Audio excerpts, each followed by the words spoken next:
1901 চনত চুবুৰীয়া ৰাজ্য ছিকিমত আছিল মাত্ৰ 136 গৰাকী খ্ৰীষ্টধৰ্মী লোক। আজিৰ তাৰিখত ছিকিমৰ 15% লোক খ্ৰীষ্টধৰ্মী। অৰুণাচল প্ৰদেশত 1901 চনত নাছিল এজনো খ্ৰীষ্টধৰ্মী লোক। আজিৰ তাৰিখত অৰুণাচল প্ৰদেশৰ প্ৰায় 39% লোক খ্ৰীষ্টধৰ্মী। মেঘালয়ত 1901 চনত 6.1% লোকহে আছিল খ্ৰীষ্টধৰ্মী। আজিৰ তাৰিখত মেঘালয়ত খ্ৰীষ্টধৰ্মী লোকৰ সংখ্যা প্ৰায় 70%। মিজোৰামত 1901 চনত মাত্ৰ 45 গৰাকী লোক আছিল খ্ৰীষ্টধৰ্মী। আজিৰ তাৰিখত মিজোৰামৰ প্ৰায় 87% লোক খ্ৰীষ্টধৰ্মী। নাগালেণ্ডত 1901 চনত খ্ৰীষ্টধৰ্মীৰ সংখ্যা আছিল 6.1%। আজি নাগালেণ্ডৰ মুঠ জনসংখ্যাৰ 90%ৰো অধিক লোক খ্ৰীষ্টধৰ্মী।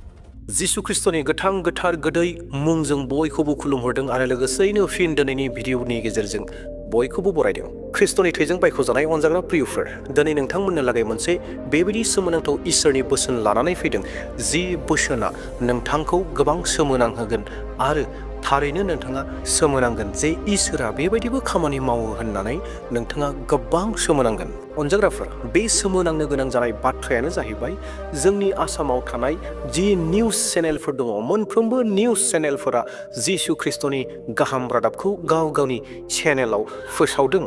हयथ' बिथांमोननि थांखिया जिसु ख्रिस्टनि गाहाम रादाबखौ फोसावनायनि नङा, नाथाय ख्रिस्टियानफोरनि बिसय गोरोन्थि, ख्रिस्टियानफोरनि सोमोन्दै गाज्रि बुंनो, जिसु ख्रिस्टनि बिसय गाज्रिखौ बुंनो एबा गाज्रिखौ दिन्थिनो होननानै, रायजो राजानो गाज्रिखौ दिन्थिनो होननानैसो बिथांमोना हयथ' बाथ्राफोरखौ बुंदों जानांगौ एबा बुंगासिनो दं जानांगौ।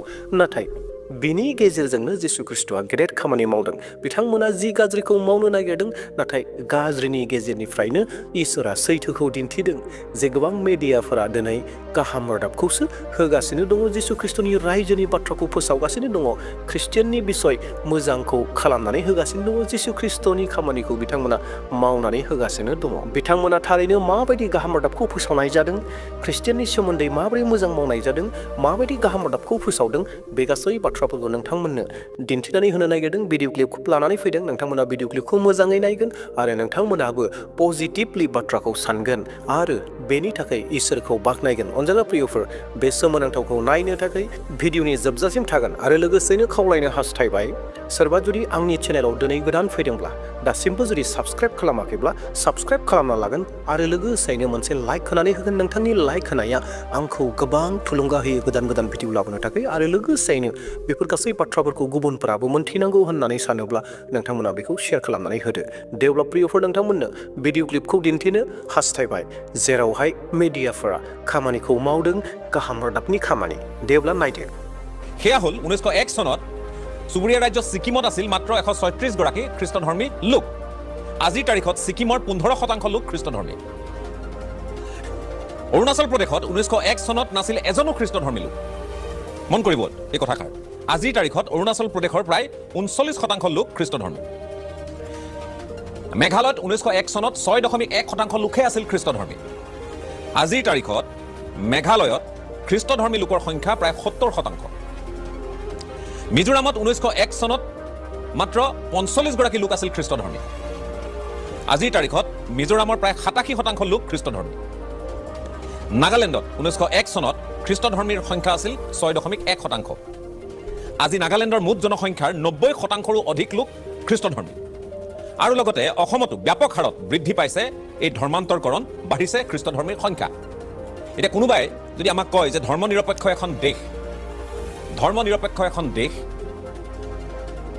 গতিকে এনে এখন দেশত যিকোনো ব্যক্তিয়ে যিকোনো ধৰ্ম লোৱাৰ সম্পূৰ্ণ স্বাধীনতা আছে। কিন্তু ডাঙৰ কথাটো হৈছে, আপুনি যি ধৰ্ম লয় লওক, যি ধৰ্মৰে দীক্ষিত হ'ব খুজিছে, যি ধৰ্মত আপুনি উপাসনা কৰিব খুজিছে আপুনি কৰক। কিন্তু এই ধৰ্ম আপোনাৰ ওপৰত কোনোবাই জাপি দিব নেকি?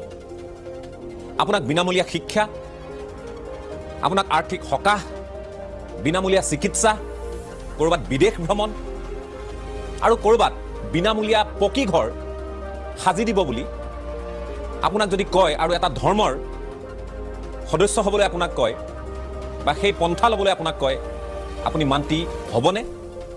যদি তেনেধৰণে কাৰোবাক মান্তি কৰোৱা হয়, এয়া জানো অপৰাধ নহয়?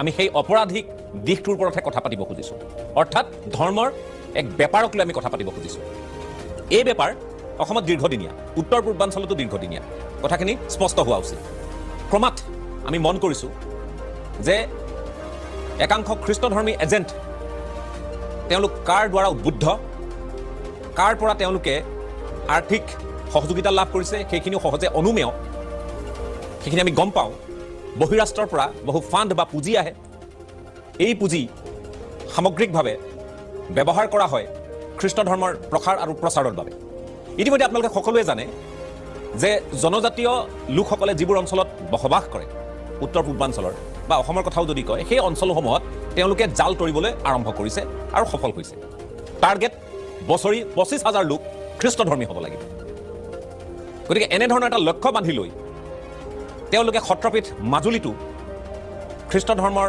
প্ৰসাৰ তেওঁলোকে সম্পন্ন কৰিছে প্ৰচাৰ জোৰদাৰ ৰূপত চলিছে আৰু সত্ৰ নামঘৰ য'ত আমি সন্ধিয়া হ'লেই প্ৰাৰ্থনা আৰাধনা বা দবাৰ শব্দ শুনিবলৈ পাওঁ সেই সত্ৰপীঠ মাজুলীত এতিয়া ইটোৰ পাছত সিটো গীৰ্জা মণ্ডলী নিৰ্মাণ হৈছে পুনৰ কৈছোঁ আপোনা আপুনি যিসকল লোকে যিকোনো ধৰণৰ ধৰ্ম ল'ব খোজে সেয়া তেওঁলোকৰ সম্পূৰ্ণ ব্যক্তিগত বিষয় একান্তই ব্যক্তিগত বিষয় কিন্তু প্ৰলোভনেৰে ধৰ্মৰ বেপাৰ চলোৱা এই লোকসকলক আপুনি কি বুলি ক'ব বিনামূলীয়া শিক্ষাদানৰ নিমিত্তে তেওঁলোকে আৰম্ভ কৰা এই বেপাৰক আপুনি কি বুলি ক'ব নিশ্চয় ই এক অপৰাধৰ শাৰীতে পৰে আমি আজি এই কাৰণেই কথাখিনি পাতিবলগীয়া হৈছে আমি দেখি আহিছোঁ ভিন্ন সময়ত যি ঠাইত হিন্দু ধৰ্মাৱলম্বী লোকসকল বা আন ধৰ্মাৱলম্বী লোকসকল তেওঁলোকক বিশেষভাৱে টাৰ্গেট কৰা হয় অৰ্থাৎ অখ্ৰীষ্টধৰ্মী লোকসকলক টাৰ্গেট কৰা হয় আৰু এইবাৰ বিশেষকৈ হিন্দু ধৰ্মাৱলম্বী লোকসকলৰ বসতিস্থলসমূহত এনেধৰণৰ অভিযান চলিছে যি অভিযানে সেই অঞ্চলৰ ৰাইজক হতচকিত কৰিছে স্বধৰ্ম তেওঁলোকে এৰিবলৈ অপাৰগতা প্ৰকাশ কৰিছে আৰু তেওঁলোকক স্বধৰ্ম এৰিবলৈ হেঁচা প্ৰয়োগ কৰা মানুহখিনিও কিন্তু দুদিন পূৰ্বলৈ আছিল হিন্দু তেওঁলোকে ইতিমধ্যে খ্ৰীষ্ট ধৰ্মেৰে দীক্ষিত হৈছে আৰু দীক্ষিত হৈ গাঁৱে ভূঞে চহৰে নগৰে তেওঁলোকে ব্যাপক হাৰত এই প্ৰচাৰ আৰু প্ৰসাৰৰ বাবে তেওঁলোক জঁপিয়াই পৰিছে इसोरनि बाख्नायजानाय जाथोंसै प्रेज द लर्ड अनजाग्रा प्रियफोर नोंथांमोना भिडिअ क्लिपखौ नुबाय बे भिडिअ क्लिपनि थाखाय इसोरखौ बाख्नायदो अनजाग्रा प्रियफोर येस नंगौ थारैनो बिथांमोना ख्रिस्टियाननि बिसय गाज्रि बुंदों ख्रिस्टियाननि बिसय गोबां रोखोमनि रिपर्टफोरखौ होदों 1901 निफ्राय लानानै गोबां जायगायाव ख्रिस्टियान गैयामोन खोब खम दङमोन नाथाय नागालेण्डआव अरुणाचलाव सिक्किमाव मिजोरामाव मणिपुराव गोबां ख्रिस्टियान जाबाय बेखौ बिथांमोना मेडियानि गेजेरजों फोरमायनानै होदों दैट मीन्स जिसु ख्रिस्टनि रायजोआ बांगासिनो दङ जिसु ख्रिस्टखौ फोथायग्रा सुबुंफोरा बांगासिनो दङ आरो मानो फोथायनो गोनां जादों जिसु ख्रिस्टखौ मानो नाजावनो गोनां जादों बे बिसयखौ बिथांमोना मानसिफोरनो फोरमायनानै होदों प्रेज द लर्ड अनजाग्रा प्रियफोर बे जाहैबाय सोमोनांथाव इसोरा खामानि मावनाय येस बिथांमोना गाज्रिखौ बुंनो हास्थायदों गाज्रिखौ दिन्थिनो हास्थायदों गाज्रि खालामनो हास्थायदों नाथाय जिसु ख्रिस्टआ बेनि गेजेरनिफ्रायनो सैथोखौ दिन्थिदों बेनि गेजेरनिफ्रायनो जिसु ख्रिस्टआ खामानिखौ मावदों जेरैहाय जोंनि गोसोआव गोबां मोनसे सोंलु फैयो बे जाहैबाय इसोरा सैतानखौ मानो फोजोबाखसै सैतानखौ मानो सिथाराखसै खेबसेयैनो तामाम मानो खामाखसै होननानै गोबां मानसिफोरा सानो नाथाय इसोरा सैताननि गेजेरजोंनो खामानि मावो सैतानखौबो जिसु ख्रिस्टआ बाहायो आरो सैताननि गेजेरजों जिसु ख्रिस्टआ गावनि रायजोनि थाखाय खामानि मावगासिनो दङ थिग बेबायदिनो जायफोरा दिनै ख्रिस्टियानखौ लानानै गाज्रि मावनो हास्थायदों जिसु ख्रिस्टखौ गाज्रि नंखाय बुंनो नागिरदों ख्रिस्टियानखौ नंखाय बुंनो नागिरदों बेसोरबायदि सुबुंनिफ्रायनो जिसु ख्रिस्टआ खामानि मावदों जेरैहाय पौला मानसिफोरखौ सिथारग्रामोन ख्रिस्टियानफोरखौ नासयग्रामोन नाथाय पौलनि गेजेरजों जिसु ख्रिस्टआ खामानि मावबाय मोनसे समाव प्रेज द लर्ड थिग बेबायदिनो दिनै मेडियाफोरा ख्रिस्टियाननि सोमोन्दै जायफोरा जिसु ख्रिस्टखौ नाजावो बिसोरनि सोमोन्दै गोबां नेगेटिभ बाथ्रा गाज्रि बाथ्रा नंखाय बाथ्राखौ बुंनो नागिरो नाथाय बेनि गेजेरनिफ्रायबो दिनै गोबां मानसिफोरखौ आसामाव थानाय गोबां मानसिफोरखौ बे मेडियानि गेजेरजों मोन्थिहोदों जे 1901 आव आसामाव जेरावहाय ख्रिस्टियानानो गैयामोन नाथाय दिनै गोबां ख्रिस्टियान 15% बहाबा 15% डिस्ट्रिक्टआव जाफैबाय बबेबा डिस्ट्रिक्टआव गोबां रोखोमनि पार्सेन्ट जाफैबाय बेफोर गासै रिपर्टफोरखौ होनानै होदों बेनि गेजेरजों गोबां मानसिफ्रा मोन्थिनो मोन्दों जे जिसु ख्रिस्टआ सैथो इसोर बेयावखायनो जिसु ख्रिस्टखौ नाजावगासिनो दङ होननानै प्रेज द लर्ड आसामाव थानाय गियानि सुबुंफोरा हमदांनो हादों बे रिपर्टफोरखौ नायनायनि गेजेरजों बै रादाबखौ नायनायनि गेजेरजों मानोना रावबो सुबुंखौ धोरोम सोलायहोनो थाखाय बायनानै लाबोनो हाया। धोन फैसा धोन दौलत होनानै लुबैहोनानै रावखौबो लाबोनो हाया एबा सोरबाया मुस्लिम जाया सोरबाया ख्रिस्टियान जाया आंबो हिन्दु जानाय नङा, धोन दौलत होब्लाबो आंबो हिन्दु जानाय नङा, मानोना आङो मोनथिगौ जिसु ख्रिस्ट'आ सैथो होननानै। दा थिग बेबायदिनो गोबां सुबुंफोर दङ जाय हिन्दुफोर सुबुंफोर दङ बिथांमोनाबो मोनथिगौ जे बिथांमोना धोन दौलतजों बायजानाय नङा, आंखौ रावबो बायनो हानाय नङा होननानै बैसोरनो बुंगोन। नाथाय जेब्ला जिसु ख्रिस्ट'खौ बिथांमोना गोसोआव थारैनो मोनथिगोन, एक्सपिरियेन्सखौ मोननो हागोन, धोन दौलत नांनाय नङा, बिसोर गावनो जिसु ख्रिस्ट'नियाव फैगोन। दिनै बे बाथ्राखौ आसामाव थानाय गियानि गुनि सुबुंफोरा मोनथिदों। बे रादाबनि गेजेरजों आसामनि मोनफ्रोमबो निउस चेनेलफोराव माजुलि दिपनि बाथ्रा ओंखारो। माजुलियाव थानाय मानसिफोरा गोबां सुबुंफोरानो ख्रिस्टियान जाबाय होननानै मानो जानो गोनां जाखो? बेफोरखौ दिनै गोबां मानसिफोरा सिन्ता खालामदों, गोबां मानसिफोरा देहेन खालामदों जे जिसु ख्रिस्ट'आ थारैनो सैथो इसोर, बेयावखायनो मानसिफोरा जादों। गोबां बर' सुबुंफोरा जिसु ख्रिस्ट'खौ नाजावबाय, गोबां नेपालि सुबुंफोरा, गोबां एसामिस सुबुंफोरा, गोबां आदिबासिफोरा, गोबां राभाफोरा, गोबां मिसिंफोरा जिसु ख्रिस्ट'खौ नाजावदों। मानोना जिसु ख्रिस्ट'आ सैथो, बियो नुजागासिनो दङ।